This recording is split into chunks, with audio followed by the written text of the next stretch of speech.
மகாபாரதம் ஒரு மிக பெரிய இதிகாசம்.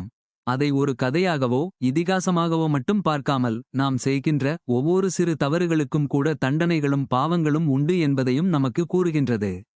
இந்த கதையில் உள்ள குற்றங்களும் அதன் தண்டனைகளும் பாவங்களும் தர்மங்களும் நமது சந்ததியர்க்கு கூறி அவர்களை நல்வழிப்படுத்துதல் நமது கடமை ஆகும்.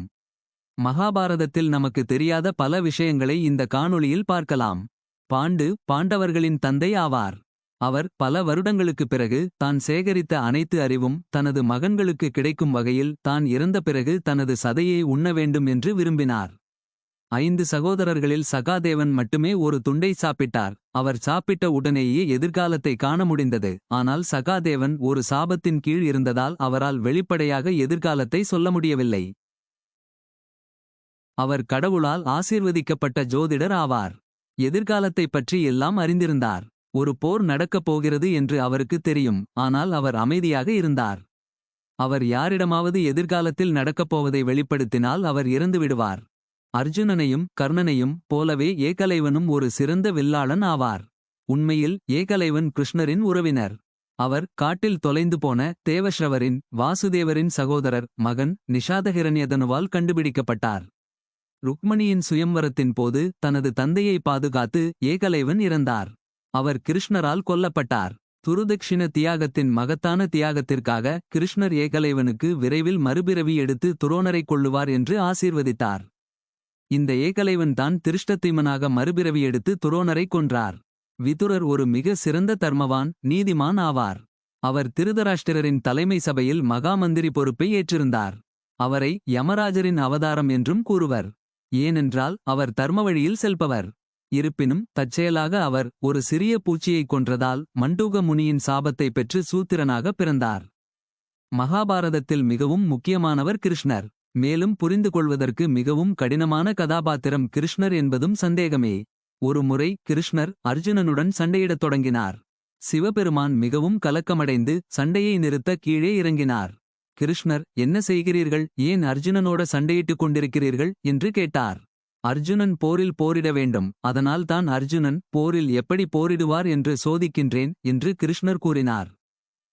திரௌபதிக்கு 5 கணவர்கள் என்று நமக்கு தெரியும். ஆனால் எதனால் திரௌபதி 5 கணவர்களை மணந்தாள் என்பதை பற்றி பார்க்கலாம். முந்தைய ஜென்மத்தில் திரௌபதி முனிவர் மௌத்கல்யாவின் மனைவி ஆவார். அவளுடைய பெயர் இந்திரசேனா. தொழுநோய் காரணமாக அவளுடைய கணவர் சீக்கிரமே இறந்துவிட்டார். அவளுக்கு கணவன் வேண்டும் என்பதே விருப்பமாக இருந்தது. அவள் மிகுந்த பக்தியுடன் சிவனை வேண்டிக் கொண்டாள். அவளுடைய விருப்பத்தை நிறைவேற்ற சிவபெருமான் அவள் முன் தோன்றி அவளுக்கு என்ன வேண்டும் என்று கேட்டார். சிவபெருமானைக் கண்டதும் அவள் ஆச்சரியப்பட்டாள், சந்தோஷப்பட்டாள்.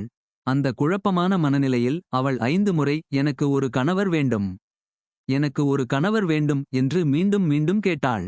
உனக்கு 5 கணவர்கள் இருப்பார்கள், ஆனால் அடுத்த ஜென்மத்தில் மட்டுமே என்று சிவபெருமான் கூறினார். அவள் 5 கணவர்களை மணந்ததற்கான காரணம் இதுதான். மகாபாரத இதிகாசம் வியாசர் முனிவரால் இயற்றப்பட்டது என்று நாம் அனைவரும் அறிவோம். அதை எழுதியது விநாயகர் பெருமான் ஆவார். வியாசர் இயற்றிய மகாபாரதத்தின் பல வசனங்கள் அவரது எழுத்தாளரான விநாயகர் புரிந்து கொள்வது கடினமாக இருந்தது. இந்த வசனங்களை ஒரு நொடி இடைவெளியில் விநாயகர் புரிந்து கொண்டார். இந்த இடைவெளி வியாசர் அடுத்த வசனங்களை கற்பனை செய்து பார்க்க அனுமதித்தது. ஆனால் இந்த வசனங்கள் மிகவும் கடினமானவை. அவற்றில் 80 விழுக்காடு இன்றும் தீர்க்கப்படாமல் உள்ளன. மகாபாரதத்தில் இதுபோன்ற 8800 வசனங்கள் உள்ளன. கௌரவர்கள் 100 பேர் என்று நமக்கு தெரியும். கௌரவர்கள் அனைவரும் தவறான பெயர்களால் சூட்டப்பட்டனர், ஏனெனில் அவர்களின் கெட்ட எண்ணங்களும் தீய குணங்களும் தான். துரியோதனன் என்பதற்கு தீய போர்வீரன் என்று அர்த்தம். உண்மையில் சுயோதனன், அதாவது நல்ல போர்வீரன் என்று பொருள். துச்சாசனன் என்றால் கெட்ட ஆட்சியாளர் என்று கூறுவர். உண்மையில் சுஷாசனன் ஆவான், அப்படியென்றால் நல்ல ஆட்சியாளர் என்று அர்த்தம். துஸ்ஸலா என்றால் மோசமாக நடமாடுபவர் என்று பொருள். உண்மையில் துஸ்ஸலன் என்றால் நன்றாக நடமாடுபவர் என்பர் மற்றும் பல. தனது முந்தைய ஜென்மத்தில் திருதராஷ்டிரன் ஒரு கொடுங்கோல் மன்னனாக இருந்தான். ஒரு நாள் அவன் ஏரிக்கரையில் நடந்து செல்லும் போது 100 இளம் அன்னக்குஞ்சுகள் சூழப்பட்ட ஒரு அன்னப்பறவையை கண்டான். அவன் தன் பொழுதுபோக்கிற்காக அந்த அன்னப்பறவையின் கண்ணை அகட்டி 100 அன்னக்குஞ்சுகளையும் கொல்ல உத்தரவிட்டான். எனவே அடுத்த ஜென்மத்தில் அவன் குருடனாகப் பிறந்தான். அவனது மகன்கள் அனைவரும் போரில் கொல்லப்பட்டனர்.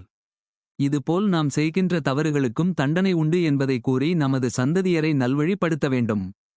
இந்த வீடியோ பிடிச்சிருந்தா இந்த சேனலை சப்ஸ்கிரைப் பண்ணுங்க. நன்றி.